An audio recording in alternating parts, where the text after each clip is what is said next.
Nada, bienvenidos a todos a esto que denominé bautismo Spring Boot. Un bautismo porque es una iniciación a este framework, una iniciación amable, ¿no? Desde un hola mundo, yendo a construir una API REST, un controlador, y espero que les sirva que cuando se vayan de aquí, de este evento que es extracurricular a su agenda, se puedan llevar un valor agregado. Así, bueno, mi nombre es Rafael Benedetteri. Soy ingeniero en sistemas, trabajo hace ya 22 años en la industria.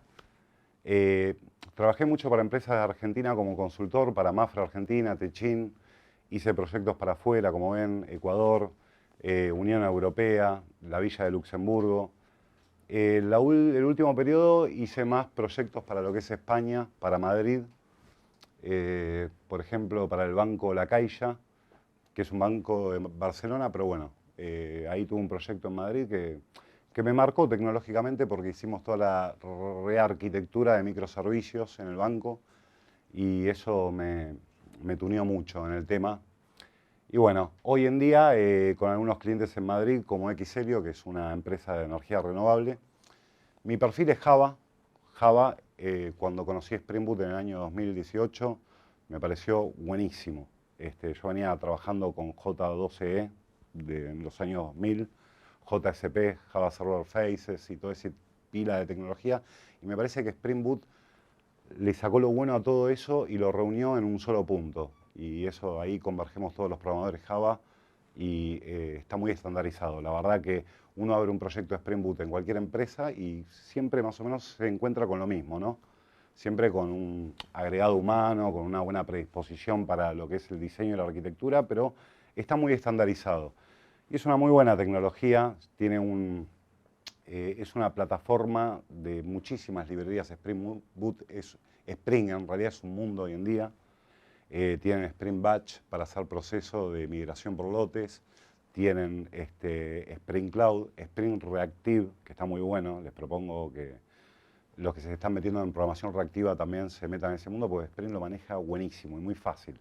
Uno puede hacer una aplicación reactiva con MongoDB en muy poco tiempo. Bueno, no tiene que ver con la charla de hoy, pero les digo un poquito el abanico de cosas que hay. Y por otro lado, mi perfil es de gestión documental. Trabajo con una plataforma que se llama Alfresco. No sé si alguien la conoce por ahí o le suena. No es muy conocida. Trabajé con Documentum, que es otro software de document management. Y bueno, ese es mi segundo perfil. Tengo el despertador puesto. Bueno, nada, un poquito para que, bueno, vean que trabajo en Java hace tiempo y antes de ir al código voy a hacer una breve introducción. Muchos por el perfil ya lo conocen, pero igual, vale la pena enunciarlo. Por ahí para los que se están sumergiendo en la carrera hace poco, que decirles que lo que van a encontrar con variedades, pero más o menos esto es lo que se está viendo hoy en día, es la típica arquitectura, que es cliente-servidor. Son clientes que puede ser un desktop, un mobile, una tablet, lo que fuera. Del otro lado hay un servidor. Bienvenido, buenas. Y se comunican cliente con servidor por una vía de comunicación que es HTTP, que es básicamente la que usamos para ingresar a páginas de internet. Bien. La diferencia es que esto lo hacen entre sistemas y sistemas. Cuando ustedes se descargan una app, generalmente el código que se instala en el celular es el código visual, ¿no? El HTML, el JavaScript, para alguna programación en la vista, pero los datos generalmente residen acá en el servidor y esa app que ustedes usan la busca ese almacén de datos en el servidor para representarla. Lo hace por HTTP mediante un mecanismo que se llama API REST. API REST conocemos todos. Yo para saber si ondear, ya estamos bien. Bueno, fantástico, sigo. Acá se habla un poco de lo que es API REST. Y acá hablo un poquito de microservicios. Hace un tiempo atrás, hace unos años, se trataba de un monolito, ¿no? Era una solución unificada, lo que era ese backend, hasta que, bueno, alguien se dio cuenta que dividir era mucho mejor. ¿Por qué? Porque tiene muchos beneficios. Desde el punto de vista del desarrollo, si tenemos un equipo, podemos armar gente especializada para cada microservicio, está focalizado en el subsistema. Eso divide las responsabilidades desde el punto de vista del desarrollo. Incluso cada microservicio puede estar desarrollado en diferentes lenguajes, ¿bien? Siempre y cuando la comunicación entre ellos sea mediante un consenso HTTP por REST u otro tipo de orquestación. Eso es lo que significa que son agnósticos. También está bueno en producción la tolerancia a fallos. Si se cae el microservicio de administración, que por ahí lo utilizan 10 usuarios administradores, el microservicio de ventas puede seguir operando, que es el más importante, ¿no? Esto es uno de los beneficios de dividir, no es más que dividir, ¿no? Y la comunicación entre ellos sigue siendo API-REST generalmente, lo que viaja es un JSON, y tiene por ahí no tantos beneficios a la hora del despliegue. No sé si tuvieron experiencia desplegando una solución de microservicios con DevOps y demás. Bueno, ahí puede que se complique un poco, ¿no? Compaginar todo, testear, estresar todo y que la solución converja en un ambiente. Esto es si van a dockerizar los microservicios, después hacer un Kubernetes y demás, ahí empieza un poquito algo más sofisticado, pero en sí son muchas las ventajas que se dan. Bien. Nosotros hoy vamos a hacer un pequeño microservicio de muestra. Esta es la radiografía de un micro por dentro. Es la anatomía, ¿no? Independientemente del lenguaje, ¿no? En este caso estamos hablando de Spring, un microservicio de Spring, pero podría ser otra cosa, podría ser Python, PHP. Generalmente se divide en capas. Y estas capas contienen código fuente que está muy responsabilizado. Cada capa tiene una responsabilidad única y específica, y debería ser esa, no abarcar más de lo que debería ser. Por ejemplo, voy a empezar por la capa intermedia, la que está en el medio, en esta orientación vertical, la capa de servicios. La capa de servicios es el business rule, ahí lo que radica es el kernel de mi software, el software en sí. Se me viene a la cabeza, si probamos una calculadora, ¿no? En Java, en Python o lo que fuera, y tiene un método de calcular y es una calculadora científica de repente, muy inteligente y todo, reside eso en el service. Y el service es el software en sí. Pero se le agrega una capa de controladora, ¿para qué? Para poder hacer que esa calculadora salga al mundo y la puedan acceder, por ejemplo, por vía REST, por HTTP. Y ahí es donde interviene esta capa. Y esta capa es responsable solamente de enviar, no sé, la suma de dos números o recibir dos números más una operación, pero no sabe cómo resolverlo. Eso se lo pasa a la capa service, que es la que tiene la inteligencia. Ahora, la capa service no conoce directamente el almacén de datos si es que necesitará algo. Bueno, una calculadora, no, pero no sé si estamos hablando de otro tipo de solución, un sistema de gestión de productos, de venta-compra. Los productos residen en las capas, en los almacenes. Pueden ser base de datos, pueden ser NoSQL, puede ser algo como Drupal, un Content Management o Liferay, bueno, lo que fuera. Es esta capa, la DAO, Data Access Object, la que se ocupa de recuperar esos datos y solamente recuperarlos y guardarlos, y la persistencia, y enviárselo a la capa service, que la capa service es la inteligente, la que sabe qué hacer con los algoritmos más de lógica de negocios. La capa service no sabe nada de cómo enviarlos por HTTP o cualquier otro tipo de protocolo de comunicación, sino se lo deriva a controller. Y esta división hace una buena armonía, un buen mantenimiento, un buen escalado del sistema, si podemos diferenciar bien las aguas. Yo a veces para lo que estoy empezando hago una analogía con un restaurante, ¿no? Uno va a un restaurante como cliente y no le pide la cena directamente al cocinero, sino que, bueno, lo atiende un mesero, un mozo. El mozo vendría a ser la capa controller, es el que sabe atender al cliente, tomar el pedido, y el mozo cocina no, se lo despacha a un intermediario, que puede ser el que está en la barra. El intermediario se lo pasa a los que están en cocina, que puede ser la capa DAO. Y la capa DAO pone, no sé, la pizza en el horno, que pueden ser las bases de datos. Bueno, ya, por ahí estoy un poco divagando, pero por ahí viene la cosa. Es lo mismo de las responsabilidades en una logística de un sistema, de un negocio humano, ¿no? Lo que viaja entre estas capas son Javas, que son los famosos, antes se decía Java planos o Java pollo o Data Access Object. Son Javas que simplemente tienen propiedades, getter and setter, hoy, hace poco, con las últimas versiones de Java, apareció lo que son Java Records, que consensuan esto, simplifican este tipo de modelo y hacen de transporte de información de referencia. No tienen lógica de negocio estos tipos de Java. Es para transportar datos.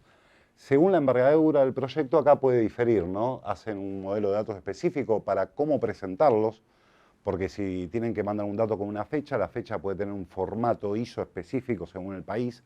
Entonces puede variar incluso los Java que están en esta capa con estos.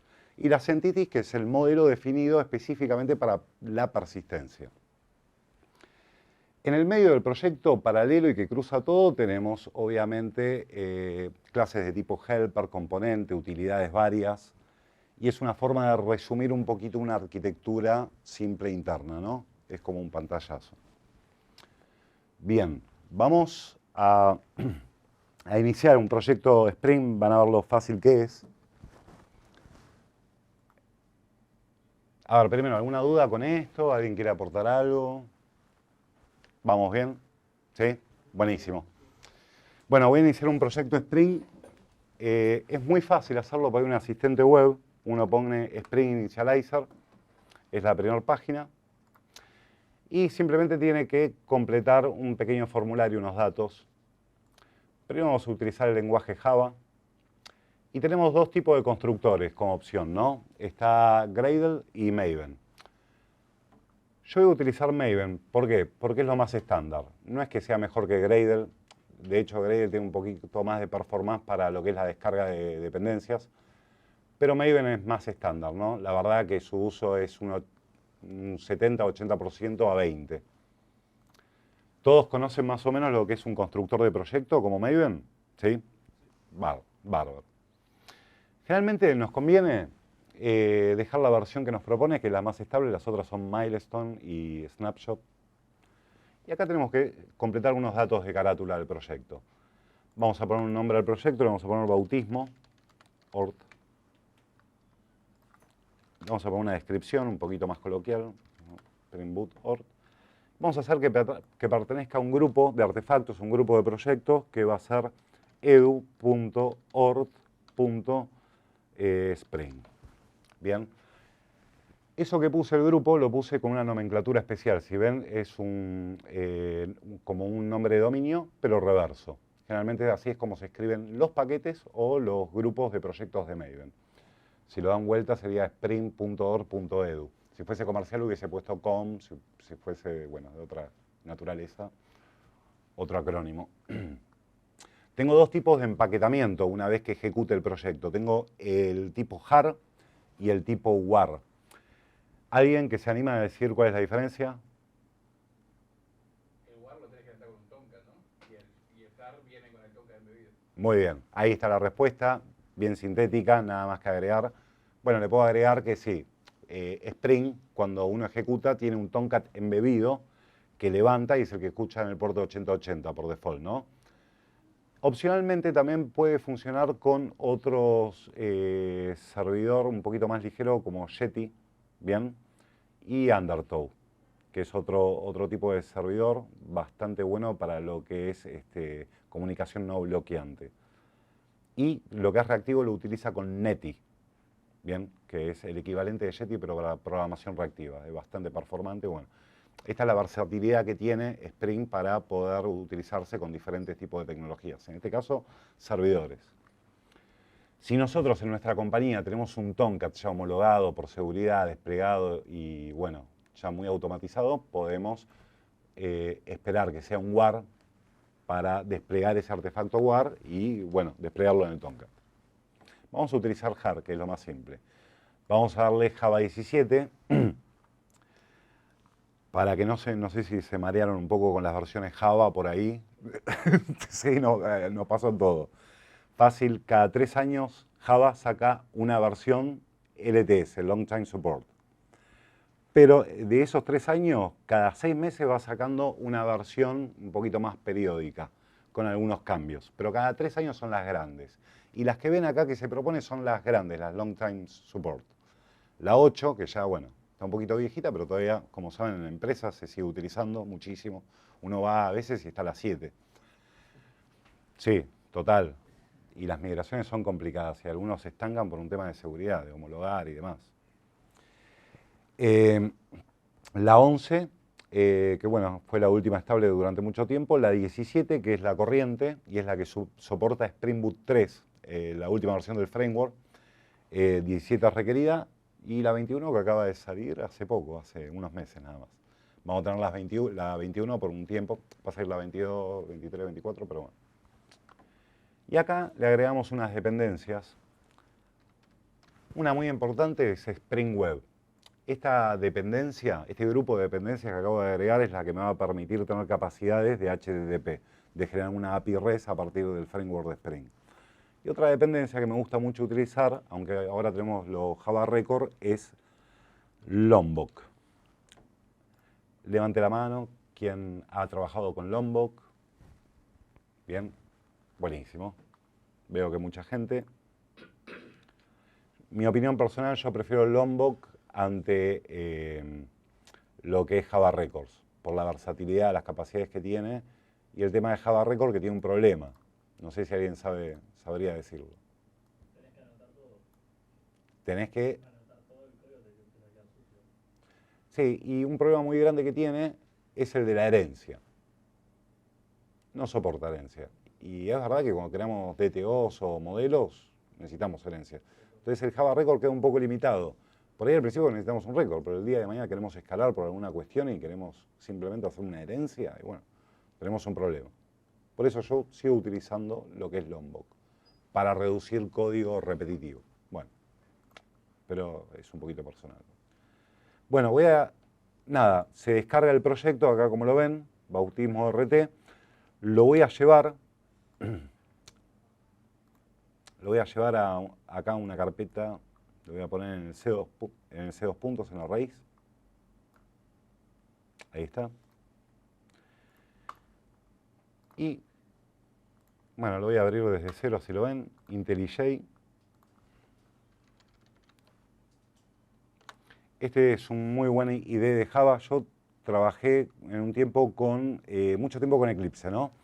Después me fui a NetBeans y finalmente, bueno, hace un tiempo que estoy con IntelliJ, la verdad me parece bastante bueno, bastante potente.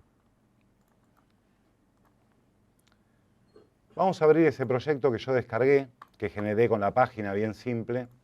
Vamos a darle File Open y en C2 puntos vamos a tomar el proyecto bautismo.org.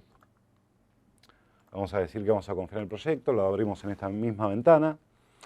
Y ahí lo primero que va a hacer es, primero, resolver las dependencias de Maven. En este momento, el IntelliJ, con su Maven embebido, empieza a descargar todas esas librerías del artefacto central de Maven. Todos esos datos de carátula que vimos al principio se completan en este archivo tan importante en la base del path que se llama pom.xml. Acá, por ejemplo, residen las dos dependencias que hemos agregado con el asistente web, ¿no? Pero bueno, quiero que sepan que en este archivo radican y el día de mañana pueden agregar más dependencias. Otra cosa importante a resaltar acá, bueno, primero que están los datos de carátula que habíamos completado ahí, el grupo de software, la versión, etc. Y en realidad un proyecto Spring Boot, ¿qué es? En realidad un proyecto Spring Boot es un proyecto Java Maven, como cualquier proyecto Java Maven, que hereda de este módulo que ven ahí, parent. Esta herencia de este módulo es lo que hace realmente que sea un proyecto Spring Boot. Porque un proyecto Spring Boot, ¿qué sería? No es algo que naturalmente, orgánicamente es un proyecto Spring Boot, sino que es un proyecto que es Maven, como cualquier otro, que hereda de ese módulo y eso es lo que lo hace ser. Bien. Para conocer un poquito también la parte un poquito más a fondo de qué se trata, ¿no? Este proyecto y demás. Ese asistente web solamente tiene la capacidad de generar este POM y este scaffold que ven acá. No hace mucho más. Bien. Si tienen alguna consulta, alguna pregunta, me interrumpen, levantan la mano. No hay problema. Yo tengo una consulta ahí con Sí. lo que mencionaste ahí, la versión, que yo por ejemplo me quedé con un ruido cuando había escuchado de que la versión 8, hasta la versión 8 es gratis, la otra no. Sí. Eso Bueno, todos nos asustamos cuando decía Java va a ser pago, ¿no? Pero por suerte hay dos ramas, ¿no? Está la de Oracle, que sí, que es pago para empresas. Estamos hablando de la JVM, la JDK, con la JVM, con la JRE y todo. Hay una parte que es licenciada, que es paga. Y algunas empresas la pagan, no todas. Pero hay otra vertiente, otra línea, que es el proyecto OpenJDK, que sigue vivo, que es una comunidad que todavía tiene una versión alternativa y gratuita de Java. Y está muy bien. Lo que tiene Oracle, que bueno, que trabajan a veces con unas VM que tienen una base que son un poquito más performantes, sobre todo lo que es la compilación on time y bueno, otras características mucho más sofisticadas, pero por suerte siempre hay una línea alternativa que es OpenJDK. Siempre que querramos podemos descargar y es community. Yo personalmente, en lo que es materia de desarrollo, nunca pagué por herramientas, librerías, software, IDEs. Por ejemplo, hay una versión paga de IntelliJ, que es la Ultimate. Yo personalmente, y me han contado colegas que está genial y demás, yo generalmente no pago por desarrollo, porque habiendo una cantidad de variedades de instrumentos libres y buenos, no creo que valga la pena en algunos sentidos. Sí, para algún tipo de plataforma o herramientas corporativas, por ejemplo, el software que yo resguardo, que administro, que se llama el Fresco, sí, es un software de licencia paga muy cara, sale $70.000 anuales, se dan el gusto a empresas grandes. Pero bueno, estamos hablando de un sistema corporativo. En este caso, para desarrollar, no, yo no, por lo menos no me subo a esa línea. Bueno, acá ven lo que es la estructura del proyecto, es muy simple, donde está SRC, está el código fuente, generalmente sigue este pattern, que es el propuesto por Maven como buenas prácticas de un arquetipo de proyecto. Tenemos el paquete principal dado a razón, bueno, acá lo mejor sería, para seguir una buena práctica, como yo... Tenemos una estructura de paquete y tenemos una clase Java creada, que es el entry point, ¿no? Con el public static void main, que es el método principal. Simplemente podemos ejecutar, botón derecho, run, y estamos ejecutando Spring Boot. Spring Boot se levanta como un servicio, por eso tiene una subida y se queda escuchando en el puerto 8080 de HTTP. Esto, en realidad, el que está en acción detrás de bambalinas es el Apache Tomcat, ¿bien? Que es el que está escuchando solicitudes. Por ahora no vamos a tener ninguna, así que vamos a parar el servicio. Ahí está. Vamos a hacer la ceremonia del Hola Mundo, en este caso con el framework. Para eso me voy a crear un paquetito a este nivel, package. Voy a poner controllers. Y acá me voy a crear una clase Java que la vamos a llamar Hola Mundo Controller. Ahí está. Vamos a crearle un método que va a ser un saludo, va a devolver un string, Hola Mundo, le vamos a poner. Ahí estamos. Este no es mi teclado habitual. Ahí está.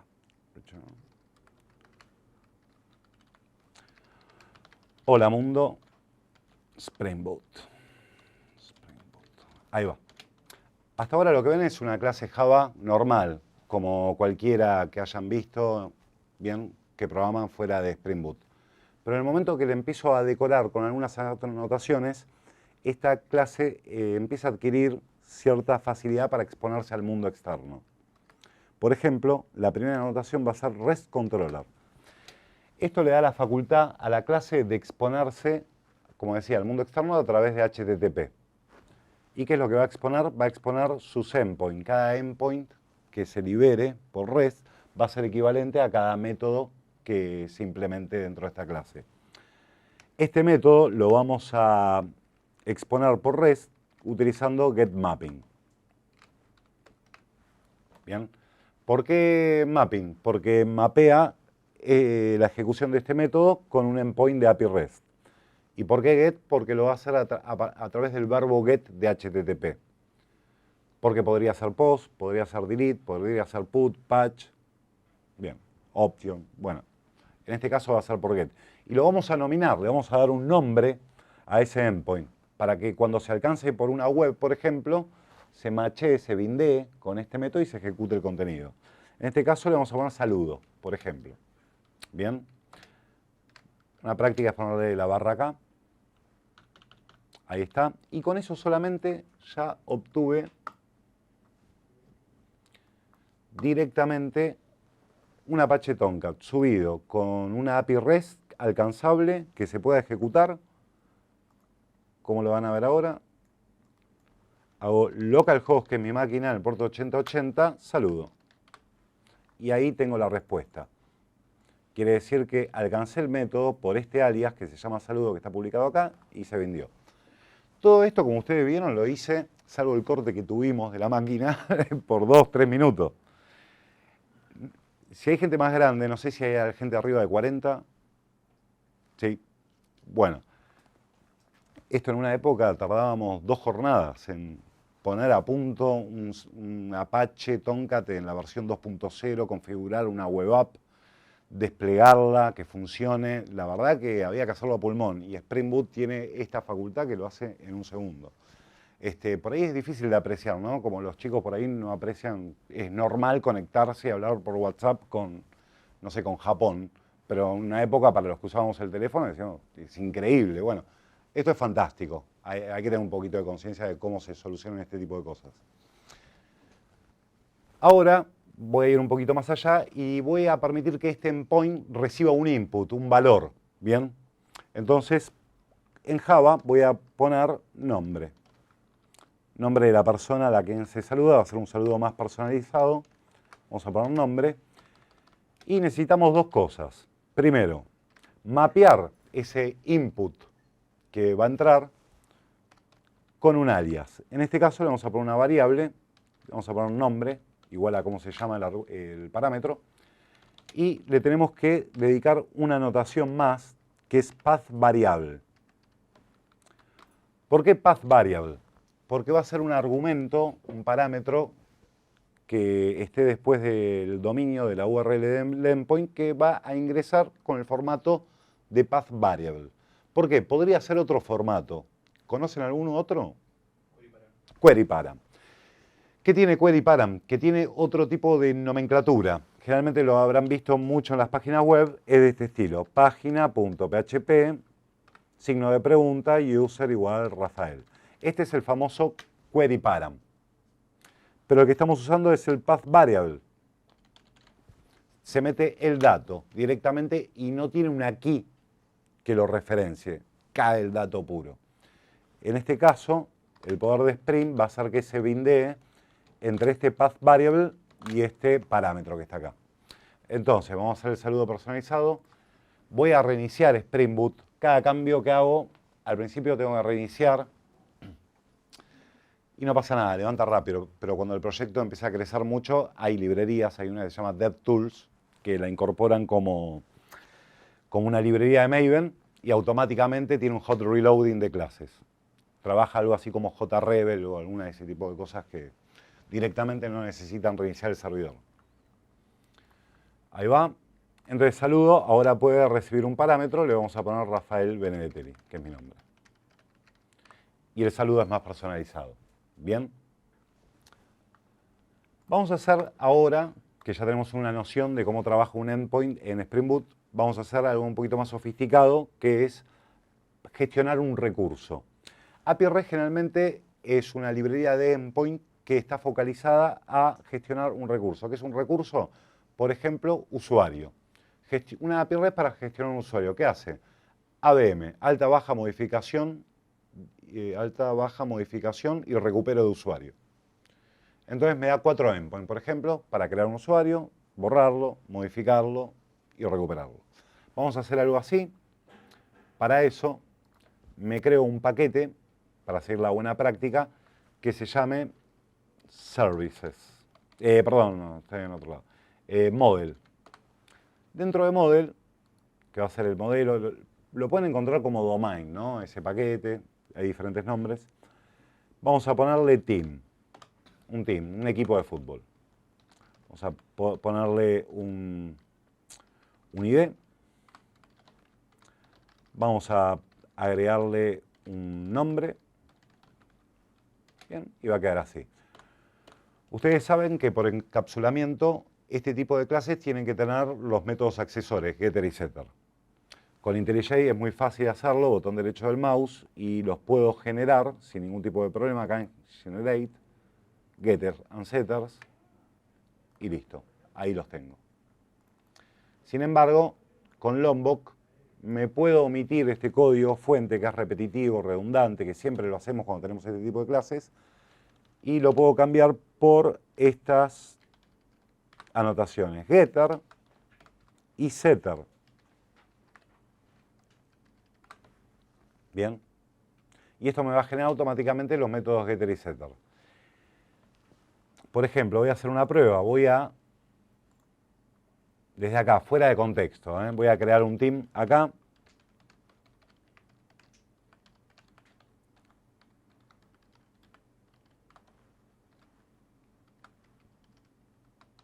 Y miren cómo ya tengo disponibles los métodos Getter y Setter y no los he escrito. Eso gracias al poder de anotaciones de Lombok. Sí.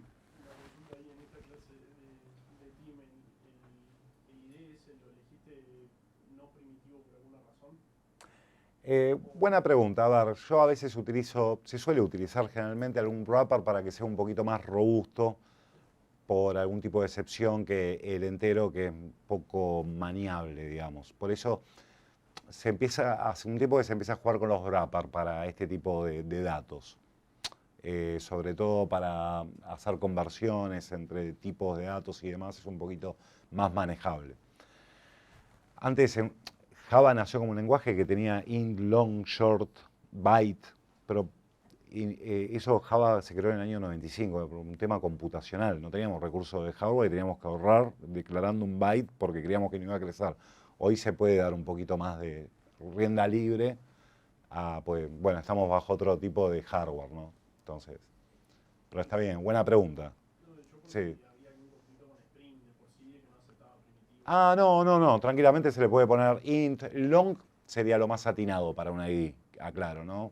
Porque eso puede crecer en base de datos mucho. Bueno, tengo getter and setter, lo puedo resumir con una anotación. En vez de poner getter y setter, puedo poner data de Lombok, que es más abarcativo. Me da los getter, me da los setter, me da el toString y el equals. Me lo genera automáticamente. Bien. Entonces, por ahí van a ver siempre este tipo de clases que quedan muy minimalistas. Quedan con esta anotación data y ya tienen todo lo que tienen que tener. Bien, ese es el valor. Lombok tiene muchísimas cosas más. Por ejemplo, quiero tener un constructor obligatorio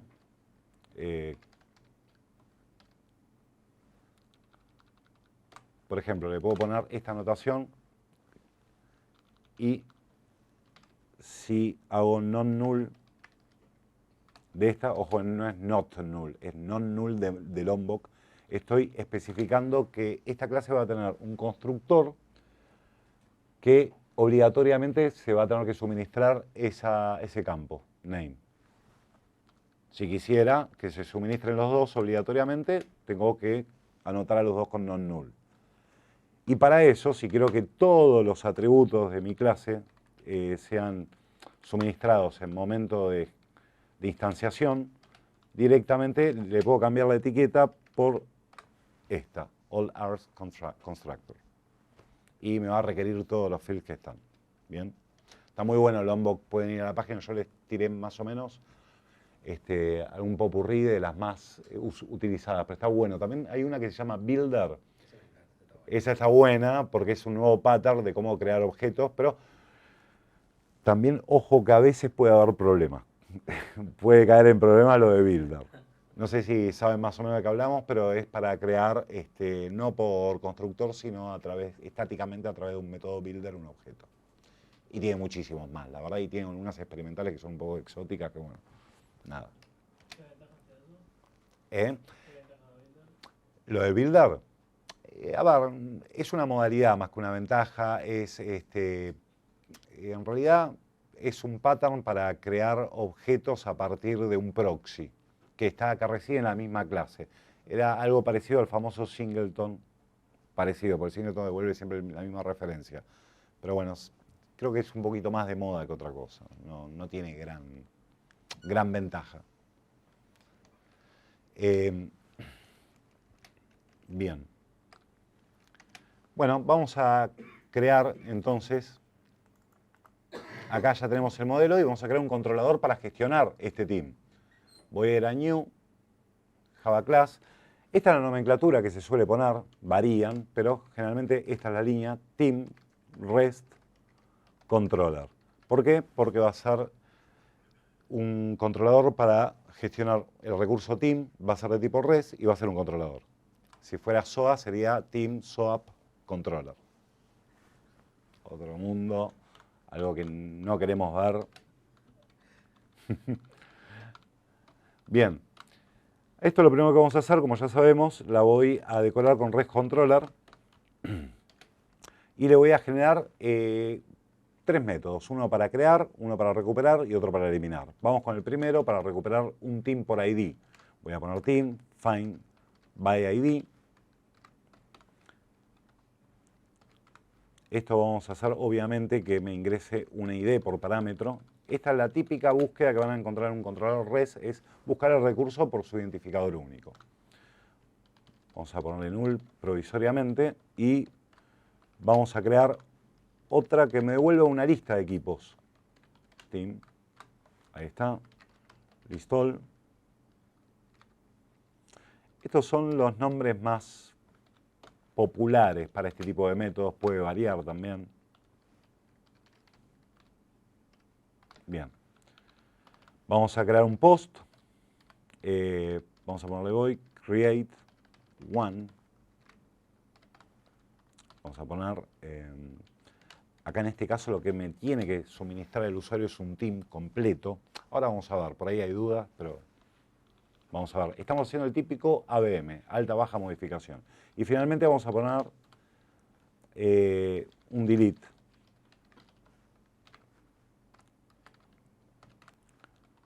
One va a ser integer id. Ahí está. Bien.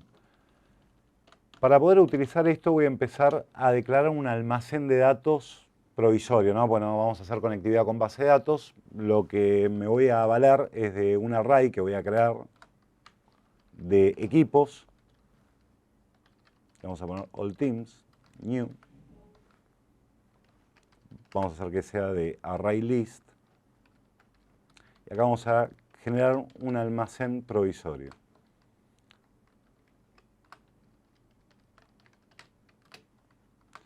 New team. Vamos a ponerle, bueno, uno. Vamos a poner nombres de equipos de acá. Peñarol. Para que nadie se ofenda. Nacional, obviamente. Nacional.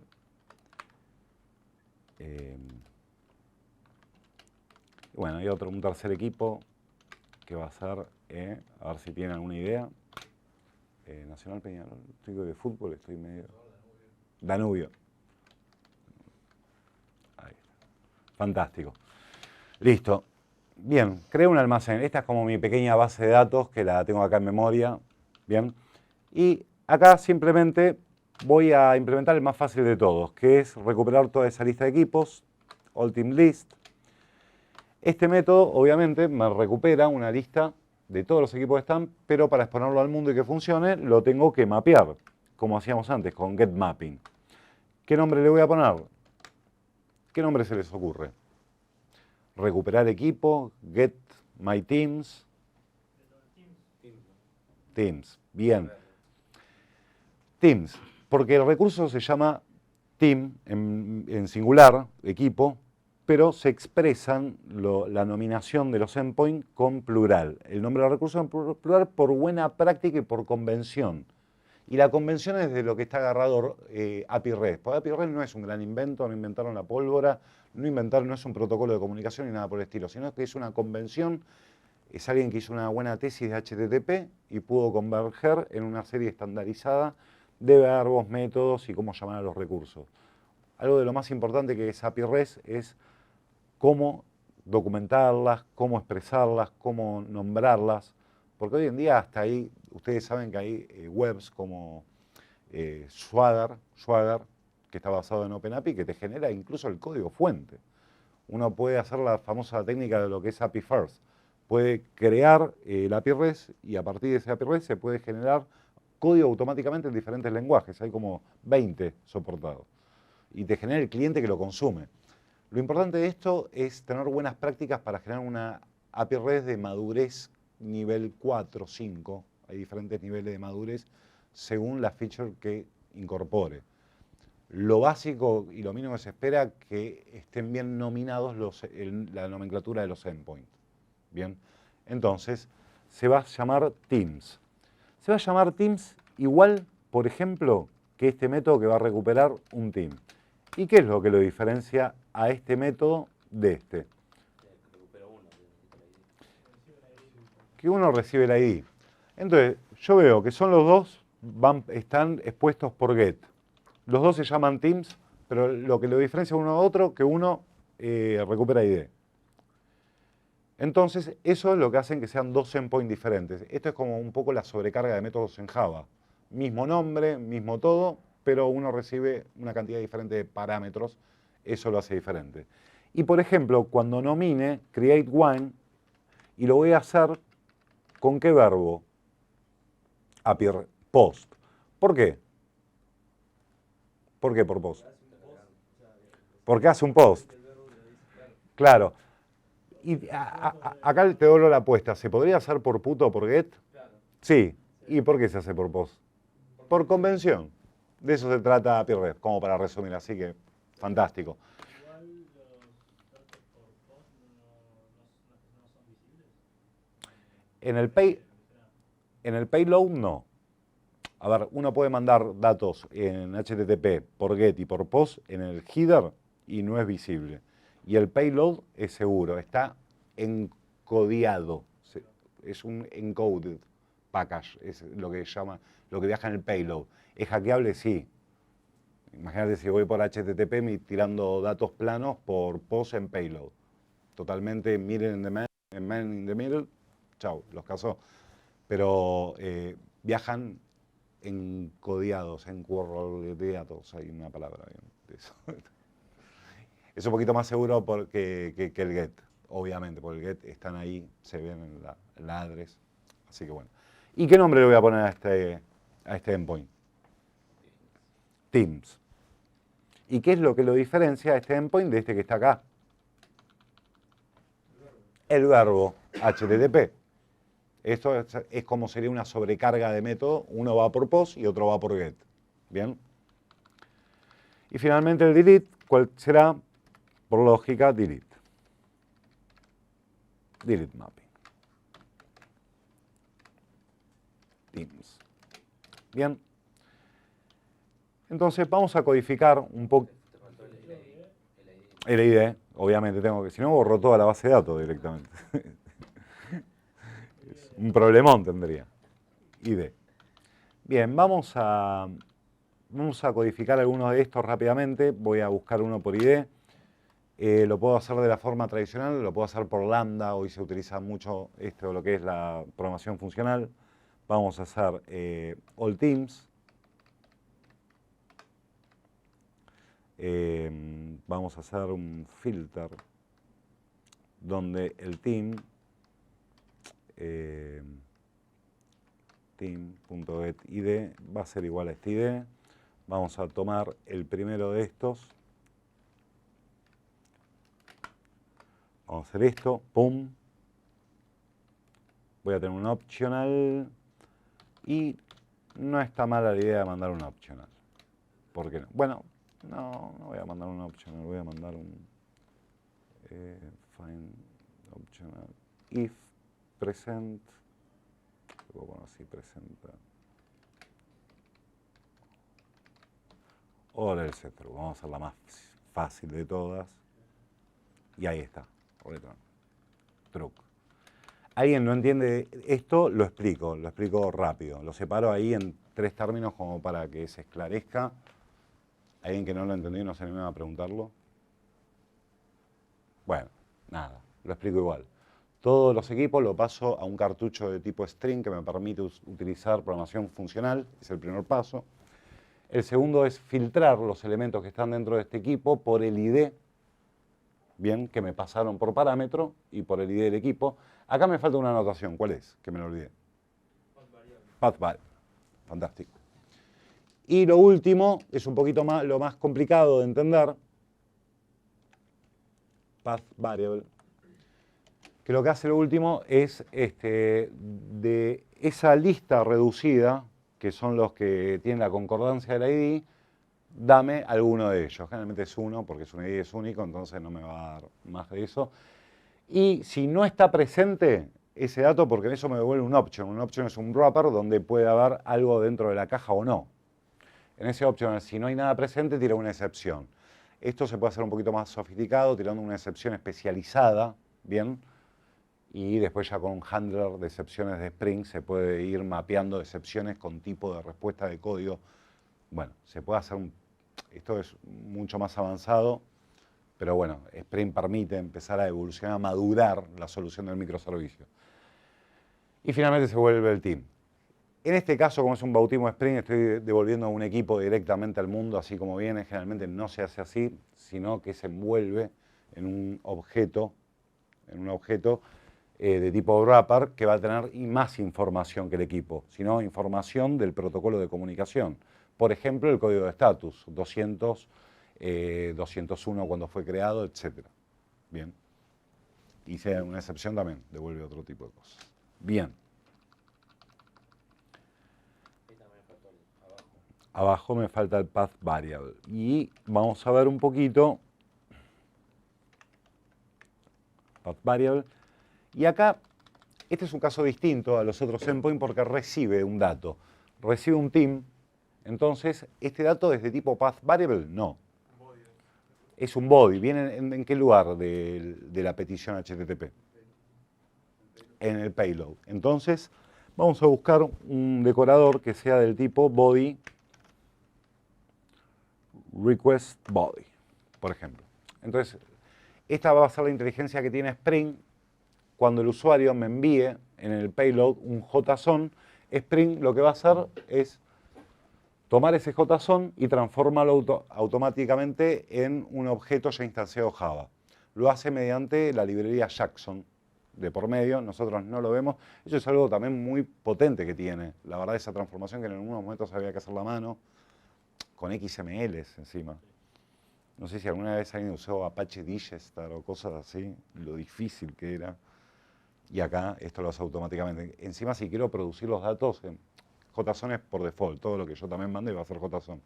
Pero si lo quiero mandar por XML o octetos de datos, tengo muchos productores.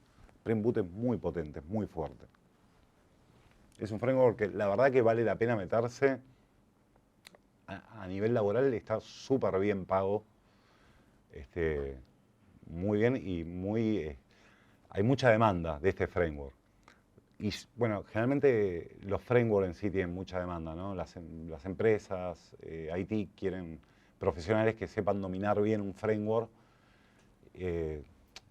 Más que, bueno, está bien, el lenguaje está bien, es el primer paso, pero si el profesional sabe dominar bien el framework, la verdad es mucho más valioso. Y bueno, esto, ustedes saben cómo está el tema de sistemas, los salarios que han explotado, así que bueno, es muy bueno. Quienes son más jóvenes y se quieren meter en esto. Bueno, acá finalmente le voy a poner a All Teams, le voy a agregar un equipo, vamos a hacerlo bien simplón. Y por último, para terminar, voy a hablar un poquito de lo que es la inyección de dependencias. ¿Conocen de este tema, más o menos, todos? Bien, la voy a explicar brevemente. Generalmente tenemos una clase, una capa de servicios. Vamos a crear un paquete services. Voy a crear un gestionador de equipo, pero a nivel servicio. Le vamos a poner Team Service Impl, la implementación. Realmente acá va a ser donde resida el almacén de equipo, ¿no? Vamos a cambiar, vamos a hacer un refactor acá. Vamos a mandar el almacén. Y acá, por ejemplo, voy a tener un find public team find team by ID. Vamos a poner un integer ID y vamos a seguir refaccionando porque todo este código que es inmenso muy chico en realidad, pero podría ser gigante, no es responsabilidad del controlador, sino del service. ¿Bien? Entonces lo vamos a pasar a este punto. Y Find by ID solamente tendría que delegar esa petición en la capa service. ¿Cómo lo haría? A principio, esto es bien plano y rústico. ¿Cómo? Instanciar el objeto de servicio, me decís. Bien, muy bien. Pero voy a ir muy de a poco, bien rústico. Voy a hacer algo. New team, exactamente. New team service imp punto find by ID y le voy a pasar esa idea. ¿Esto me funciona? No, ¿Por qué no? porque todas las instancias van a dar todos los mismos equipos. Sí, pero funciona. O sea, cada vez que instancias Team Service va a tener los mismos equipos. Sí, sí, a ver, el almacén son esos 3 equipos, son estáticos, es como una base de datos y siempre que recupero los equipos van a ser los 3 mismos. Claro. Bien, la pregunta es, aunque me traiga los 3 mismos, ¿va a funcionar esto? Lo devuelve, está bien. Entonces, para toda esta inyección de dependencia, bueno, ahí va el tema. Vamos a hacer algo un poquito más sofisticado que esto. Vamos a crear una variable de tipo private. Acá vamos a poner team service imp team service. Bien. Y acá sigo perfeccionando un poquito el código. ¿Esto funciona? No. ¿Por qué? Porque necesito hacer un new acá. New team service imp. Fantástico, ahí está. Eso funciona. Bien. Ahora podría ir un poquito a jugar con algo más sofisticado que es el inyector de dependencia de Spring. En vez de yo hacer el new, le puedo pedir a Spring que lo haga por mí. ¿Cómo lo haría? Me voy a Team Service, imp, y lo voy a decorar con el estereotipo Service. Hay varios y no tienen prácticamente diferencia. Service es para este tipo de clases. Es para que cuando el programador vea que está decorada con Service, tiene un propósito y pertenece a la capa de servicio con esa responsabilidad. De este lado, ¿qué tendría que hacer? Tendría que decorarla con un auto while. ¿Qué estoy haciendo acá? Cuando yo inicie Spring, cuando ejecute, Spring va a buscar en todo el class path aquellas clases que tienen este decorador, service. Como la va a encontrar, va a generar, va a instanciar un objeto y lo va a dejar ahí en su incubador de inyección de dependencias, disponible para que desde otros sectores de clases del código fuente lo pidan esa instancia. ¿Y quiénes van a ser aquellos pedidores? Los que están marcados con AutoWire. Entonces Spring va a inyectar el new que teníamos antes por nosotros acá y en el momento de Bootstrap. ¿Bien? ¿Esto sigue funcionando? Sí. ¿Qué es lo único que me solucionó este mecanismo que hice? Evitarme hacer un new, yo. ¿Tengo alguna ventaja, algún beneficio desde el punto de diseño todavía? Es usar un inyector de dependencias en vez de yo escribir el new. Entonces, las dependencias sin un agregado humano del desarrollador no tiene mucho beneficio. Para hacer un uso bien del patrón de inyección de dependencias, tengo que ir hacia lo que es el polimorfismo. Para eso, está bueno programar orientado siempre que se pueda a interfaces. Una consulta ahí que creo que Sí, es sí. rápido. El new se crea al momento que lo tengo que usar, no cuando se levanta. Buena pregunta. Spring por default lo levanta on Bootstrap en el momento, aunque todavía nadie lo pida. Pero ya lo tiene. Levantó todos los objetos por todos lados. ¿Se levantó, ya hizo new, decís? ¿O no? Tiró new, lo tiene ahí. Bien. Y después, cuando entra la clase en juego que la pide, en ese momento se lo pasa. Ahora hay otra estrategia que se llama lazy, Ah, lo he escuchado, sí. que es medio vaga. Por decirlo, ¿qué hace? No lo crea al principio, sino que lo crea on demand, en el momento específico donde una clase con el AutoWire lo necesita. Generalmente se hace la estrategia lazy para aquellas clases que no van a estar muy en juego en producción, que no son muy frecuentes. Entonces se las nomina con lazy. Depende de qué clase, mucho. Un cargar en el class loader tampoco es tanto, depende que entre en juego. Lo que sí, más allá de la clase, es lo que haga esa clase. Si esa clase, el new de esa clase implica contra un servicio red, recuperar datos, y sí, me conviene utilizar una estrategia lazy si no lo voy a usar frecuentemente. Un tema con lazy, un típico error, tiene que estar en los dos frentes, en el lado donde se pide y en el lado donde se declara. Pues pueden estar horas con eso. Una consulta ahí. La referencia cuando uso el AutoWire se crea una instancia en el punto ahí como comentás. Si la referencia esa se comparte entre todas las veces que se llame AutoWire o por cada AutoWire se crea una referencia nueva, digamos. No, la misma se comparte y se linkea a todos los AutoWire, la misma referencia. ¿Por qué? Porque tiene el estereotipo por default, que se llama Singleton. Es el patrón que usa Spring por default. Pero hay otro que se llama Prototype, que me crea varias instancias. Generalmente vamos con Singleton, que es la que va, salvo algún caso muy específico donde necesite lo que vos decís, por cada demandante una instancia distinta. Generalmente los que tienen múltiples instancias de un objeto, ¿cuáles son? Los del tipo DTO, no los del tipo controlador y ese caso. Bien, entonces voy a implementar orientado a interfaces, voy a crear una interfaz que se llame Team Service. Bueno, le puedo poner I, ¿no? Se utiliza poner I. Una buena disputa esa. Sí, bueno, sí, algunos que lo ponen, eso no es obligatorio, creo. Vamos a generar este método abstracto que me devuelve un equipo find team by ID.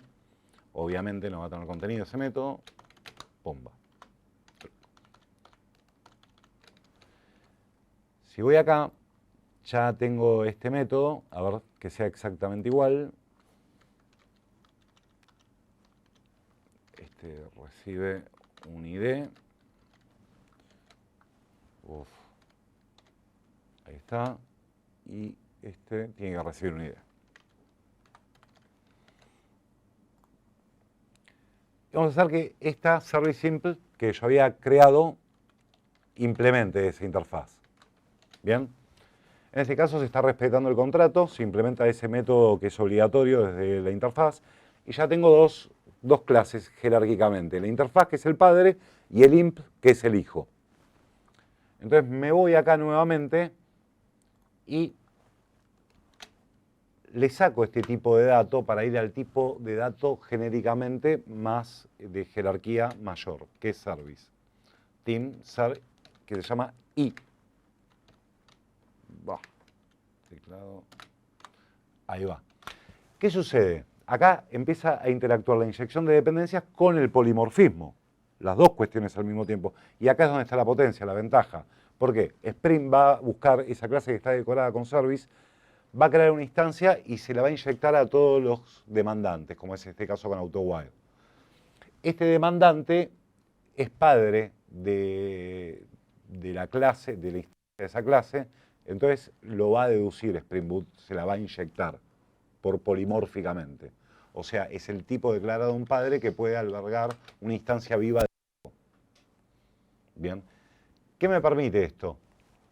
Me permite un poquito más de flexibilidad. La inyección de dependencias, para que lo tengan claro desde el punto de vista de diseño, es muy parecido a lo que pasa en otros ámbitos de la ingeniería industrial.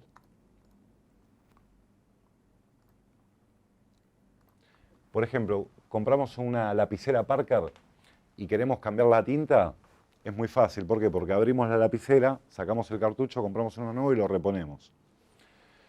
Una laptop, no sé, cambiar el disco duro, poner más memoria RAM, es fácil. Hay un compartimento, bien, lo destapamos y ponemos ese módulo. ¿Y por qué pasa esto? Porque está desacoplado lo que es el periférico de la laptop con la arquitectura interna, con el motherboard. Bien, está diseñado industrialmente para que fácilmente se pueda modificar o escalar, si quiero poner más RAM. Y en el desarrollo del software pasa lo mismo con las dependencias. Cuanto más modular, desacoplado yo cree los componentes entre sí, más fácil va a ser mantenerlo, escalarlo, si tengo algún error, algún fallo, tener un punto y no tener que ir a múltiples puntos para cambiar o generar una nueva feature.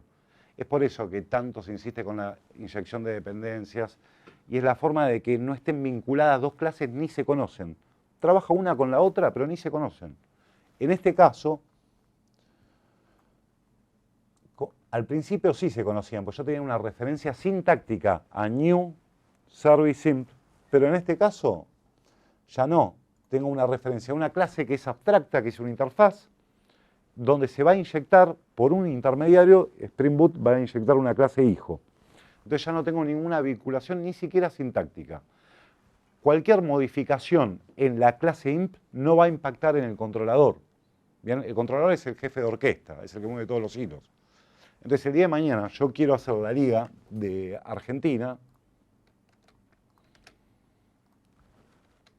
y pongo, porque bueno, un cambio, una reingeniería de todo, ¿no? Tenemos que sacar la release con la liga de Argentina, no sé. Entonces cambio, me creo una clase paralela que tenga Boca, River, hay un River Plate acá en Uruguay, y bueno, Racing, ahí va. ¿Y qué tengo que hacer? Simplemente mudo el service y lo cambio de lado. En este caso, como una solamente está anotada con service, Spring va a inyectar ahora la clase que tiene la del fútbol argentino. Miren que poco impacto, mi código de controller prácticamente no cambió y modifiqué todo un programa, o el propósito de un programa, trabajando con diseño. Por eso la inyección de dependencias de per se como mecanismo no es un gran invento. De hecho, nosotros lo podremos hacer. Creamos una clase que sea de tipo proxy, que genera dependencia. Tampoco inventó la pólvora Spring, obviamente, es muy sofisticada. Por ejemplo, lo que está, bueno, el libro que yo quería presentar acá, en Uruguay, tiene que ver un poquito con mecanismos más sofisticados. En el libro van a encontrar cómo cargar una dependencia u otra según un valor en Application Properties. Llega a ese nivel de más sofisticado. Trabaja con Java Validation. La verdad que es un libro que yo lo he escrito en cómo me gustaría leerlo, ¿no? Como yo siempre fui del libro, desde chico me encantaban los libros de informática. Y yo lo he escrito en cómo me hubiese gustado leerlo, ¿no? Paso a paso, de a poquito, de básico a más avanzado. Yo creo que termina el libro ya está como capacitado para aplicar a una oferta laboral de Spring, por lo menos con un semi-senior o un junior. No le voy a decir que van a... De nada a genio total, como dicen, no existe. Pero la verdad que el libro es bastante completo en eso. Así que bueno, van a poder trabajar con cualidades un poquito más sofisticadas de Spring. Sobre todo esto de la inyección de dependencia que muchos usamos y muchos por ahí no somos conscientes de por qué generamos prácticas que se ponen de moda. Y eso tiene que ver con esto que hablamos, el diseño industrial. Esto lo vemos en el día a día, pero bueno, acá me voy un poquito a naves espaciales, que no es mi ámbito. Pero para que alunizara la Apolo se tuvo que desacoplar el módulo lunar del cohete, digamos. Pasa en todas las escalas en el software. Muchos de los frameworks que nosotros vemos, muchas de las librerías no atacan en temas como performance y demás, sino que atacan lo que es bajo acoplamiento y diseño de software. Y empujan una buena práctica que tiene que haber un apoyo humano, como en este caso vimos que hay un soporte humano del programador para trabajar orientado a interfaces. Bien. Bueno, de eso se trata todo lo técnico. No sé si hay alguna preguntilla. Yo tengo una Sí. duda en realidad. Yo creo que lo nombraste ahí. Ahí justo pusiste dos implementaciones, ¿no? Sí. Si yo quisiera el día de mañana usar una o la otra, ¿no? Sin borrarla, ¿no? O sea, Exacto. o sea, con un parámetro decirle, bueno, usa esta, ahora pon este parámetro, usa otra. ¿Eso se puede hacer? ¿Se puede lograr? Se puede y está en el libro. Ah, No es que quiero vender libros, tampoco no. Yo hago esto por placer, por gusto, me gusta. Hay muchas formas, incluso llegas a un nivel donde podés inyectar una clase u otro según la versión de la JVM o según el sistema operativo donde se esté ejecutando, que es un disparate prácticamente, pero a ese nivel llega tu pregunta. bien. Obviamente que una muy buena fórmula, y también bueno, está en el libro porque está bueno, yo puedo poner liga, Uru, y si el valor de liga es Uru, va a inyectar la de Uruguay. Y si el valor es Argentina, va a inyectar la de Argentina. Esto necesita al lado de la marcación de la anotación service, ponerle un alias, Uru, y ponerle una clave que se llama having, value, in properties, y se puede inyectar una dependencia o no según una application properties. Yo lo consultaba porque a veces tenés algoritmo que lo estás haciendo y entonces por una variable de entorno o algo. Exactamente. Cuando falle, bueno, vuelvo para atrás rápidamente. Bueno, de variable de entorno también, es otra forma de hacerlo. ¿En el libro llegas a tocar algo de Mocking Framework o la parte de testing? No, lo de testing no. No por... ¿De Moquito me dijiste o...? Mocking. No, de Mocking en general. No, no, la verdad que no. No porque es el tema del testing a mí. Es el tema que no disfruto tanto, pero bueno, Pues imagino que sí, que Spring Boot tiene la parte de Sí. comunitarios y Tiene incluso para testear por capas, por controlador, solamente el controlador con mocking, para el test, por ejemplo, es muy importante no usar AutoWire, sino pedir las dependencias por constructor. Si no, no tengo forma de inyectarle desde el testing el AutoWire. Eso está en el libro, son las buenas prácticas, digamos, que se van recomendando. Los validators, que Java Validator están buenísimos, puedo validar un parámetro con una etiqueta, por ejemplo, una anotación tan simple como esta. Puedo validar un objeto que adentro, que un mail tenga un mail válido, por ejemplo, o puedo desarrollar una notación a medida, una validación a medida. Eso se hace en el libro, y muchas cosas más. La verdad que está bueno. Así que, ¿otra duda por ahí? Sí. ¿Qué me puede decir de la arquitectura hexagonal? ¿Cómo? Arquitectura hexagonal. ¿A la arquitectura hexagonal? ¿Estás con eso? Sí, que no introducirme en eso y quería saber si tenía algún conocimiento sobre... Sí, a ver, la arquitectura hexagonal es una disposición distinta a lo que es la jerárquica por capas, ¿no? Pero básicamente, en realidad sí, una jerarquía, porque ese hexágono,